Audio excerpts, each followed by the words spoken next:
ప్రతి ఏటా శ్రీరామనవమి తలంబ్రాలకు డిమాండ్ పెరుగుతోంది. గతంలో కేవలం సుగంధ ద్రవ్యాలు కలిపిన తలంబ్రాలు మాత్రమే ఉండేవి. ఆ తర్వాత వాటిలో ముత్యాలు కూడా కలుపుతున్నారు. గతంలో 5 క్వింటాళ్ల తలంబ్రాలు మాత్రమే కలిపేవారు. ఈ ఏడాది 200 క్వింటాళ్లను కలుపుతున్నారు. తలంబ్రాలు కలిపే ప్రక్రియ కూడా పెద్ద కార్యక్రమంగా సాగుతూ ఉంటుంది. దేవస్థానంలోని పూజారులు, వారి కుటుంబ సభ్యులు, పట్టణంలోని మహిళలు వచ్చి తలంబ్రాలు కలిపే ప్రక్రియలో పాల్గొంటారు. త్రేతాయుగంలో సీతారామచంద్రుల కళ్యాణం హోలీ పండుగ రోజున జరిగిందట. అందువల్ల హోలీ రోజునే భద్రాచలంలో తలంబ్రాలు కలిపే ప్రక్రియ మొదలవుతుంది. తలంబ్రాలను ప్యాకెట్లుగా తయారు చేసి భక్తులకు విక్రయిస్తారు. ఒక్కో ప్యాకెట్లో ఒక్కో ముత్యం కూడా వేస్తారు.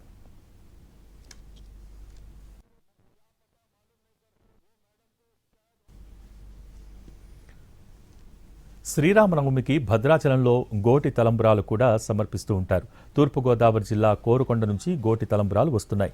ఆ పరిసర ప్రాంతాలకు చెందిన భక్తులు తాము పండించిన వరి పంట నుంచి కొన్ని వడ్లను తీసి వాటికి పూజలు చేసి ఆ తర్వాత గోళ్లతో బియ్యంను ఒలుస్తారు.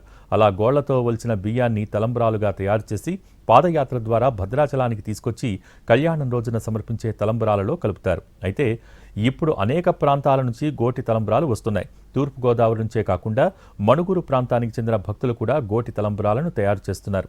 ఉమ్మడి ఖమ్మం జిల్లా, వరంగల్ జిల్లాల నుంచి కూడా గోటి తలంబ్రాలను తీసుకువస్తున్నారు.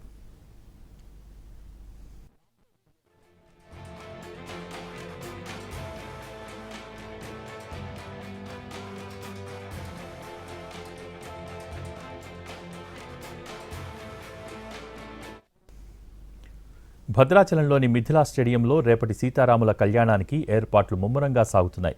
కళ్యాణ మండపం, వేదికను సర్వాంగ సుందరంగా ముస్తాబు చేస్తున్నారు. మరింత సమాచారం మా ప్రతినిధి భూపాల్ అందిస్తారు.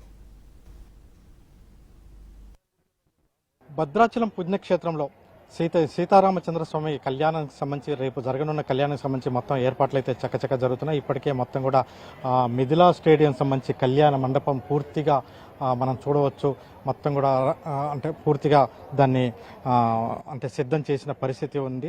ఈ మిథిలా స్టేడియంలో అంటే దాదాపుగా 1964 నుంచి అంటే ఈ నిర్మాణం చేపట్టారు. ఆనాడు దేవాదాయ శాఖ మంత్రి చంద్రమౌళి ఆధ్వర్యంలో గణపతి స్థపతి నిర్మించిన ఏకశిల మండపం ఇది. ఒకే శిల మీద ఈ విధంగా చెక్కడం జరిగింది. దీనికి సంబంధించి మొత్తం కూడా చూడవచ్చు. దీంట్లో రామాయణ కథకు సంబంధించి ఆనాడు రాముల వారు చిన్నప్పటి నుంచి అదేవిధంగా పట్టాభిషేక మహోత్సవం వరకు అరణ్యవాసము, అదేవిధంగా మొత్తం కూడా అన్నిటినీ ఇందులో నిక్షిప్తం చేసిన పరిస్థితి మనం చూడవచ్చు. ఇక్కడ పట్టాభిషేక మహోత్సవం, అదేవిధంగా రాముల వారు ఇవన్నీ ఆ రోజు ఎటువంటి జరిగినాయో ఆ ఘట్టాలన్నిటిని కూడా ఈ మిథిలా స్టేడియంలో నిర్మించిన ఈ ఏకశిల మండపం మీద మొత్తం కూడా చెక్కటం జరిగింది. ఇది అత్యంత ఆకర్షణీయంగా ఉంటుంది. ఇదే సీతారాముల కళ్యాణం అంటే శ్రీరామనవమి రోజు రేపు ఉదయం 10 గంటలకు ప్రారంభమై 1 గంట వరకు జరుగుతుంది. అయితే 12 గంటల సమయంలో అభిజిత్ లగ్నంలో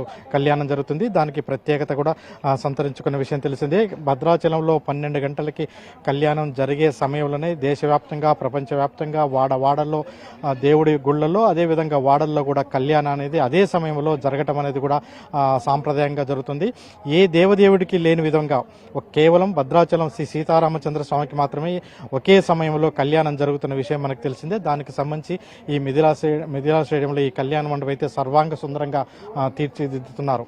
ఇకపోతే ఈరోజు సాయంత్రం స్వామివారి ఎదుర్కోలు, ఉత్తర ద్వార దర్శనం వద్ద స్వామివారి ఎదుర్కోలు కూడా జరగనుంది. ఎదుర్కోలు అనంతరం అదేవిధంగా రేపు ఉదయం కళ్యాణం, ఎల్లుండి పట్టాభిషేక మహోత్సవం జరుగుతుంది. ఈ పట్టాభిషేక మహోత్సవం కూడా దీని మీద ఇంకా ఈ మండపం మీదనే జరుగుతుంది. దీనికి సంబంధించి రేపు ముఖ్యమంత్రి రేవంత్ రెడ్డి దంపతులు వచ్చి అంటే ముత్యాల తలంబ్రాలు అంటే ప్రభుత్వం నుంచి పట్టు వస్త్రాలను తీసుకొచ్చి స్వామివారికి సమర్పించడం అనేది జరుగుతుంది. ప్రధానంగా నైజాం నవాబు కాలం నుంచి ఇప్పటి వరకు కూడా ఇదే విధంగా అంటే దేశంలో ఏ దేవాలయానికి లేకుండా ఒక ప్రత్యేకత ఇది భద్రాచలంలోని శ్రీ సీతారామచంద్ర స్వామి దేవాలయానికి మాత్రమే ఉందని చెప్పవచ్చు. దీనికి ప్రభుత్వపరంగా ఆ రోజు నైజాం నవాబు రాజుగా ముత్యాల తలంబ్రాలు పంపించడం, పట్టు వస్త్రాలు పంపించడం జరిగింది. అప్పటి నుంచి ఇప్పటి వరకు కూడా అదే సాంప్రదాయాన్ని కొనసాగిస్తున్నారు. అయితే ఇప్పుడు అనేక దేవాలయాలు కూడా ఇటువంటి సాంప్రదాయం కొనసాగిస్తున్న పరిస్థితి. అదేవిధంగా రేపు ఉదయం జరగనున్న కళ్యాణానికి సంబంధించి ప్రత్యేకమైన ఏర్పాట్లు, సెక్టార్లు వివరించారు.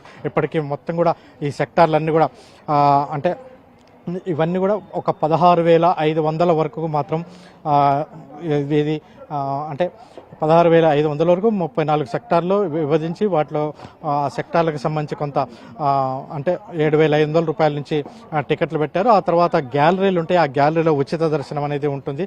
దీనికి సంబంధించి ఇక్కడ ఈ దర్శనానికి వచ్చే వాళ్ళే కాకుండా అదేవిధంగా బయట నుంచి కూడా పెద్ద సంఖ్యలో భక్తులు అయితే వస్తారు, లక్షలాది మంది భక్తులు వస్తారు. ప్రధానంగా అటు ఉమ్మడి ఆంధ్రప్రదేశ్లో ఉండే అటు శ్రీకాకుళం నుంచి ఇటు కరీంనగర్, ఆదిలాబాద్, నిజామాబాద్ వరకు, రాష్ట్ర రాజధాని హైదరాబాద్ నుంచి, అదేవిధంగా పక్కనే ఉన్న ఛత్తీస్గఢ్, ఒరిస్సా రాష్ట్రాల నుంచి కూడా పెద్ద సంఖ్యలో భక్తులు తరలి